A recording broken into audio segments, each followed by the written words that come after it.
خو انشاءالله چې زمونږ د پاکستان دا غیرتمن عوام دا غیرتمن ځوانان او ایمانان درته خوم یو خبره عزتمندو نن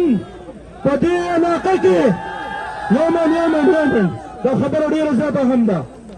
ایمانان درته وایم په دې علاقه کې هغه پښتنې میندې خویندې هم شته چې په واسطه په څه خبرو زموږ سره رابطې وکړي چې د زنانو ځای پکې شته چې موږ هم احتجاج وکړ شي زه هغه خویندو میندو ته سلام کوم کوم چې زه د خپل بچي یا د یو خپل ورور په شان ګڼلم او ټلیفون یې کړی چې موږ هم په احتجاج کې حصه اخلو خو ما ورته وویل چې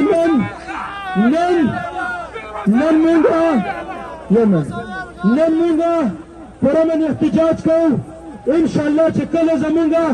د پرایم منسټر ضرورت ستاسو راغله نو انشاءالله ستاسو د جذبې ته زه سلام کوم او بیا به انشاءالله ستاسو حاضري په هغې کې یقیني کوم عزتمندو یو خبره کوم او دغه امپورټډ ګورنمنټ ته دا اعلان کوم چې د پیسو په زور خپل ضمیرونه هم خرڅ کړه زما پرایم منسټر لرې شو خو یو خبر ته کوم هغه د امریکې پیسې وي خو انشاءالله د عمران خان سره زما ستا د دې ملک اساسا نوجوان او دا